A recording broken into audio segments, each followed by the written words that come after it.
पहला प्रश्न है, तकनीक और आधुनिकीकरण के युग में संस्कार और परंपराओं के संरक्षण की चुनौती को संघ किस प्रकार देखता है?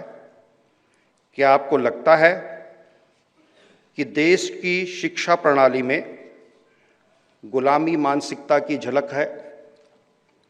दोनों शिक्षा और प्रशासनिक प्रणाली में काफ़ी सुधार की गुंजाइश है। संघ के नाते हम कैसे इस प्रणाली में सुधार कर सकते हैं? इसी से जुड़ते हुए कुछ और भी प्रश्न हैं, वो भी मैं पूजनीय सत्संग चालक जी के सामने रख देता हूं। मिशनरी स्कूल एवं पब्लिक स्कूल में शिक्षा के नाम पर जिस तरह हजारों वर्षों पुरानी संस्कृति को धूमिल किया जा रहा है, they are reading English novels, history school books written by leftist writers, how to bring them to the mainstream. क्या ये अगला उसका भाग है, क्या रंगमंच को स्कूली और विश्वविद्यालय स्तर पर केवल क्यूरिकुलर गतिविधि के रूप में रखने के बजाय अनिवार्य विषय बनाया जा सकता है, ताकि छात्र बचपन से ही अपनी कला और संस्कृति से जुड़ सकें? इस पर आपका मार्गदर्शन क्या है? दो प्रश्न इससे और जुड़ते हुए हैं। भारतीय वैदिक गुरुकुल शिक्षा को मुख्य धारा की शिक्षा से जोड़ने और वैदिक कला की 64 कलाएं विद्यार्थियों को सिखाने के लिए क्या प्रयास हो रहे हैं? जो लोग इस दिशा में निष्ठापूर्वक कार्य कर रहे हैं, उनकी सहायता किस प्रकार से की जा सकती है? इस समूह में अंतिम प्रश्न है, कक्षा 6 से 12 तक संस्कृत भाषा को अनिवार्य करने में संघ का क्या मत है? पूजनीय सत्संग चालक जी से प्रार्थना है। तो तकनीकी और आधुनिकता, इनका शिक्षा से विरोध नहीं है। जैसे जैसे मनुष्य का ज्ञान बढ़ता है, नई तकनीक आती है, उसको आने से कोई रोक नहीं सकता। और वो आती इसलिए है कि मनुष्य का कुछ भला उसके हाथ से हो, इसीलिए उसको खोजा जाता है। उसका उपयोग करना मनुष्य के हाथ में है। कोई भी तकनीक आती है तो उसका मनुष्य के हित के लिए उपयोग करना, अगर उससे कुछ दुष्परिणाम होने वाले हैं तो उन दुष्परिणामों से बचना और बचाना, यानी तकनीकी के मालिक मनुष्य बने रहे, तकनीकी मनुष्य की मालिक न बन जाए। पुराने जमाने में कहते थे कि पहले लाठी पहलवान घुमाता है, बाद में लाठी पहलवान को घुमाती है। आज हम कैसे हैं कि पहले मोबाइल हम सुनते हैं, आजकल मोबाइल हमको सुनाता है। तो ये न हो, इसीलिए शिक्षा आवश्यक है। अशिक्षित हाथ में पड़ जाए तो सारा ज्ञान का क्या दिशा लेगा बता नहीं सकते, वो ध्वंस भी हो सकता है। सुशिक्षा यानी केवल लिटरेसी नहीं, एजुकेशन यानी केवल स्कूलिंग, इंफॉर्मेशन क्रैमिंग नहीं, तो मनुष्य सुसंस्कृत बने, मनुष्य वास्तविक मनुष्य बने, इसको शिक्षा कहते हैं। वो शिक्षा मिलती है तो मनुष्य विष का भी उपयोग दवाई के रूप में कैसा करना, ये खोज लेता है। ऐसी शिक्षा अपेक्षित है। अपने देश की शिक्षा बहुत पहले लुप्त हो गई, लुप्त की गई। एक नई शिक्षा पद्धति इसलिए लाई गई कि हम लोग सदा विदेशी आक्रमकों के या विदेशी हमारे उस समय जो शासनकर्ता थे, हम उनके गुलाम थे, उनकी गुलामी में हम सदैव बने रहे। इस देश पर उनको राज्य करना था, इस देश का विकास नहीं करना था। और इसलिए सारी जो प्रणालियां उन्होंने बनाई, उसमें हम इस देश पर राज्य कैसा कर सके, इसको ध्यान में रखकर उन्होंने बनाया। उन्होंने इस देश को जीता था, इस देश को उनको अपने अधीन रखना था, उसके लिए जो करना है वो उन्होंने किया। लेकिन अब हम स्वतंत्र हो गए तो हमको राज्य चलाना केवल नहीं है, प्रजा पालन करना है। उसकी मानसिकता निर्माण होना, उसके लिए आवश्यक वो सारी जानकारी भूतकाल की भी बच्चों को मिलना, जिससे उसमें ये गौरव पैदा हो सके कि हम भी कुछ है, हम भी कर सकते हैं, हमने करके दिखाया है। ये सब परिवर्तन होना आवश्यक था। थोड़ा बहुत होते होते पिछले सालों में और इसका अवेयरनेस ज़्यादा बढ़ा है, और इसलिए नई शिक्षा नीति में ये सारी बातें लाए, ऐसा प्रयास चल रहा है।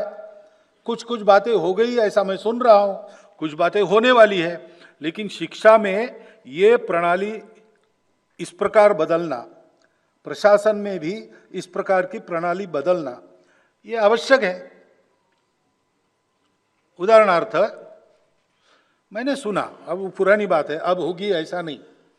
नागपुर में, मैं नागपुर का प्रचारक था, तो एक सज्जन आ गए, वहाँ इनकम टैक्स कॉलेज है, केरल से आए थे, IPS कैडर के थे।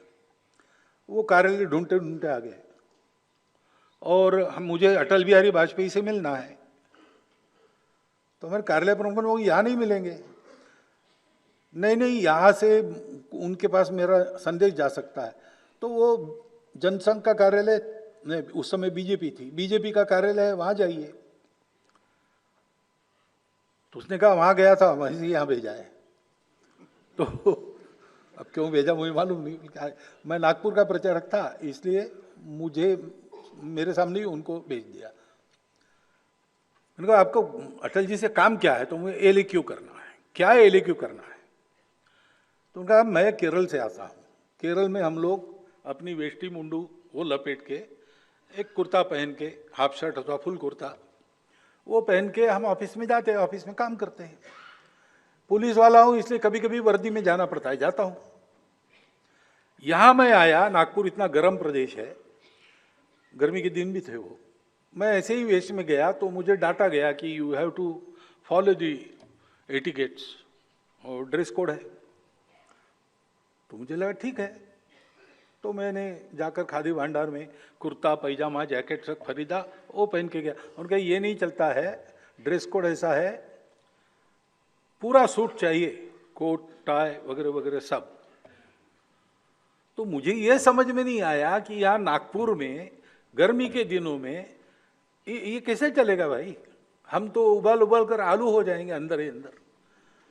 तो मुझे ALAQ करना है कि ये कब बदलेगा। तो जब मैंने फिर उनको बताया, अटल जी को क्या पत्र भेजो, वहाँ दिल्ली में जाओ, यहाँ से वो बीजेपी का कार्यालय अलग है, बीजेपी अलग है, हम अलग है, सब समझाया। वो मान गए, अच्छे थे, गए होंगे पता नहीं, लेकिन इसकी चर्चा मैंने की तो लोगों ने बताया कि हमारे प्रशासनिक सेवा में ड्रिंकिंग एटिकेट्स सिखाए जाते हैं। अब ड्रिंकिंग एटिकेट्स ठीक है, पाश्चात्य देश, ठंड देश है, वहाँ ये उपाय करने पड़ते होंगे, तो वहाँ उसका एटिकेट भी है। हमारे यहाँ फॉरेन सर्विस में जो लोग जाते हैं शायद उनको ये ट्रेनिंग लेना पड़े, लेकिन सदा सर्वदा सबको ये सिखाने की क्या जरूरत है? तो कुछ परिवर्तन होना चाहिए। सब ऐसा ही है ऐसा मैं नहीं कह रहा हूं, स्वतंत्रता के बाद कुछ तो बदला ही होगा, क्योंकि अब लोगों का पालन भी करना है, लेकिन अभी भी गुंजाइश है। तो वो सारे परिवर्तन होने चाहिए, और इसमें बहुत ज्यादा अप्रेंसिव होने की जरूरत नहीं। सब जगह अपनी परंपरा की, अपने मूल्यों की, अपने मूल्यगत आचरण की, यानी संस्कृति की शिक्षा देनी चाहिए। वो रिलीजियस नहीं है, वो सोशल है। हमारे रिलीजन्स अलग अलग हो सकते हैं, सोसाइटी के नाते हम एक है, ये समझकर वो कॉमन है। जैसे माता पिता को सम्मान देना, ये किसी रिलीजन में इसकी मनाही है क्या? बड़ों के सामने नम्रता रखना, अहंकार के अधीन नहीं होना, आदि आदि बातें एक विशेष है और अलग दिखती है। दूसरी जगह दूसरा है, उसके वहां कारण होंगे, उसके कारण होगा वो, मैं उसको खराब नहीं कह रहा हूं, लेकिन अपना अच्छा है। तो ये शिक्षा मिलनी चाहिए, और ये एक तरह से यूनिवर्सल है, बहुत थोड़ा अंतर है। Good manners they are nearly universal. बस भोजन करते समय हाथ से भोजन करना कि नहीं, ये अलग है। लेकिन ऐसी छोटी बातें छोटी छोटी यूनिवर्सल है। तो इंग्लिश नॉवेल्स आप पढ़ेंगे तो ये नहीं मिलेगा ऐसा नहीं है। हम अंग्रेज नहीं है, हमको अंग्रेज नहीं बनना है, लेकिन इंग्लिश एक भाषा है। भाषा सीखने में क्या दिक्कत है? हमारे घर में हमारा 3 पीढ़ी से संघ का घर है और इन संस्कारों की वगैरह कोई कमी हमारे घर में नहीं है। मैं 8वीं के क्लास में था तब पिताजी ने मुझे ऑलिवर ट्विस्ट पढ़ाया, प्रिजनर ऑफ झेंडा पढ़ाया, अनेक इंग्लिश नॉवेल्स में पढ़ चुका हूं। इससे मेरे हिंदुत्व प्रेम में रत्ती भर भी अंतर नहीं आया है, नहीं आता है।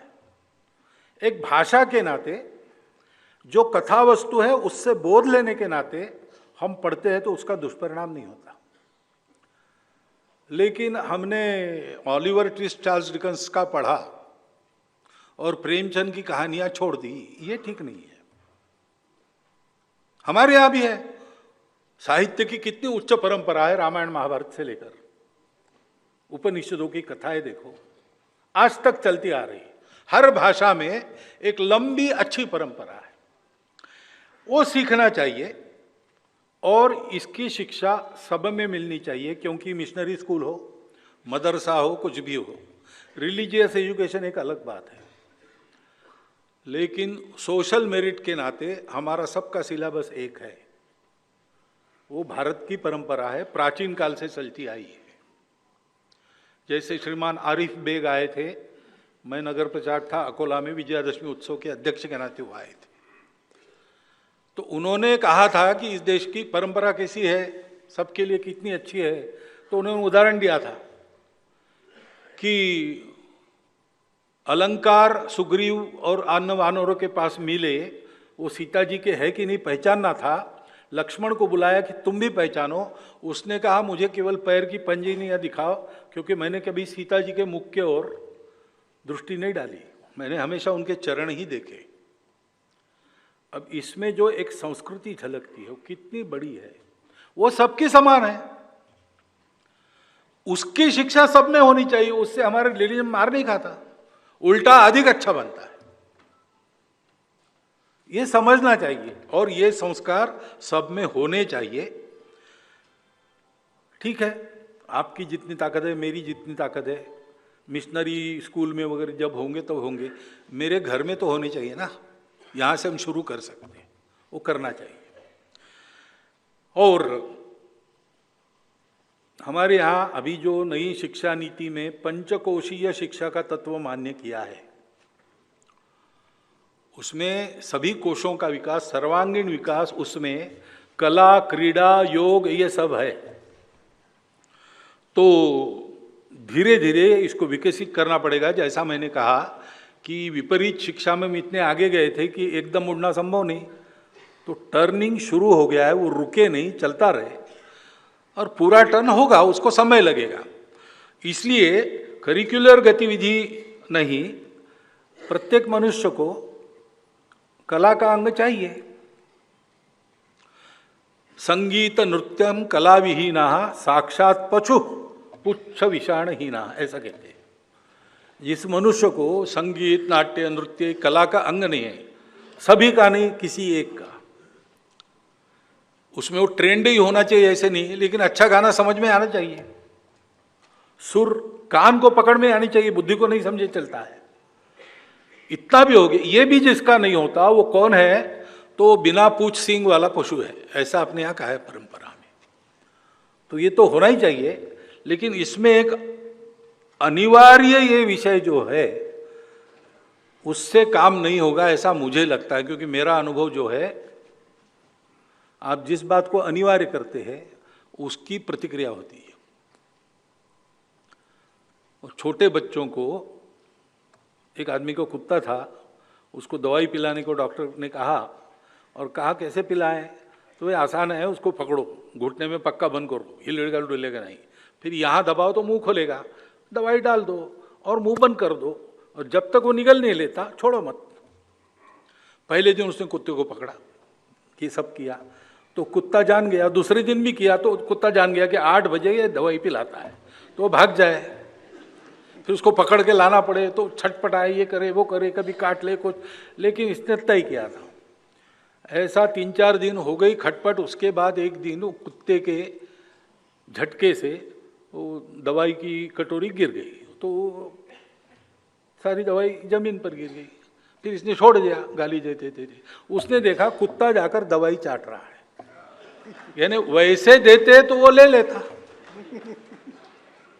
तो ये कंपल्शन का ये भी परिणाम होता है। उसको हर में आवश्यक, संगीत जैसे विषय में, नाट्य नृत्य, इन विषयों में ये मनुष्यता का एक स्वाभाविक झुकाव उसमें रखता है। उसको जागरूक करना पड़ता है, कंपल्सरी नहीं करना पड़ता है, इसकी टेस्ट लगानी पड़ती है। वो होना चाहिए। वो घरों में भी हो सकता है, विद्यालय में और अच्छी तरह हो सकता है। हमको संगीत की रुचि कैसी लगी? हमारे चाचा गाते थे, अच्छे गीत गायक थे, रेडियो स्टार भी थे। उनके चलते उनके अभ्यास के लिए घर में रिकॉर्ड्स आती थी, वो हम चाहे न चाहे वो सुननी पड़ती थी, सुनते थे। कविता सिखाने वाले शिक्षक कविता हमसे गवा लेते थे, तो हम सारा क्लास मिलकर गाता था एक एक कविता। और अपनी भाषाओं की कविता में वृत्त छंद होता है, उसमें एक स्वर रहता है, तो उससे हमारे कान तैयार हो गया, स्वाभाविक आकर्षण पैदा हो गया। तो ये होना चाहिए। आज हम उस जीवन से अपने परिवार को दूर लेके आए हैं, ये सब हमारे यहाँ नहीं होता। वो होना चाहिए, विद्यालय में भी ये होना चाहिए। कभी कभी विद्यालय के सिलेबस में ऐसी कविताएं होती ही नहीं कि जिनको गा सके, और सुंदर सुंदर कविताएं हैं। ये सब देखना पड़ेगा, केवल कंपलसरी करने से काम नहीं होगा। वैदिक काल की 64 कलाएं जो रिलेवेंट है वो सिखानी चाहिए। गुरुकुल शिक्षा को मुख्य धारा, उल्टा करना चाहिए, मुख्य धारा को गुरुकुल शिक्षा से जोड़ना चाहिए। क्योंकि अपनी गुरुकुल शिक्षा है ना, वैसा ही मॉडल शिक्षा का फिनलैंड में है, और फिनलैंड शिक्षा में दुनिया में अग्रणी देश है उस शिक्षा पद्धति के कारण।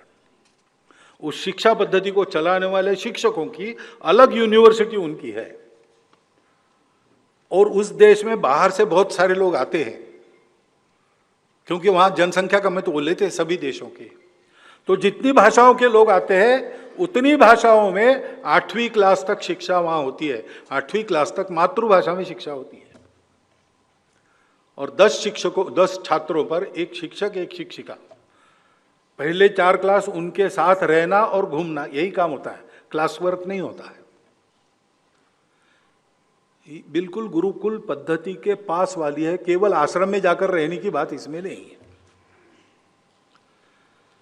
तो शिक्षा पद्धति में सर्वोत्कृष्ट वो पद्धति है जो गुरुकुल पद्धति से पास आती है। इसलिए अपनी शिक्षा की मुख्य धारा को गुरुकुल पद्धति से जोड़ने का प्रयोग करना पड़ेगा। और संस्कृत भाषा की भी बात वही है। अनिवार्य क्यों करे भाई? अपनी परंपरा जानना है, भारत को जानना है, तो संस्कृत भाषा का ज्ञान बहुत अच्छा है, होना ही चाहिए। तब हम जान सकते, मूल स्रोतों से जान सकते।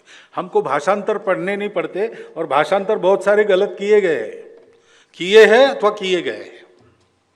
तो मूल स्रोत जानना है तो संस्कृत पढ़ना अनिवार्य है। लेकिन स्कूल में मुझे घर से भेजा, संस्कृत परीक्षा दो, किल्ला पारडी की परीक्षाएं चलती थी, तो मेरा मन नहीं लगा। लेकिन घर में मुझे संस्कृत स्तोत्र सिखाए गए, वो मैंने याद कर लिए। और संस्कृत भारती की पद्धति जब मैंने देखी तो मैंने देखा कि संस्कृत के बारे में शंकित लोग भी उनके प्रशिक्षण वर्ग में आते हैं, 10 दिन में बोलचाल की संस्कृत सीख लेते बड़े आनंद से।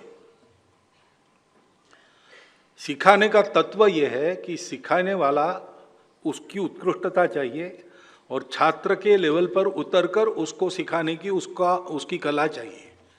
तो वो रस उत्पन्न कर सकता है शिक्षा में, क्योंकि शिक्षा बाहर से देना नहीं है, शिक्षा मनुष्य के अंदर के ज्ञान को प्रस्फुटित करने की कला है। ये सब संस्कृत परंपरा से ही आता है, तो उसका उपयोग करके हम संस्कृत प्रमोट करें, अपने घर में संस्कृत स्तोत्र वगैरह करें। उसकी बारीकियां, उसके कुछ बड़े मनोरंजक है, तक्रम शक्रस्य दुर्लभा, ऐसा एक अंतिम पंक्ति है, यानी मट्ठा इंद्र को भी दुर्लभ है, पीने वाला मट्ठा।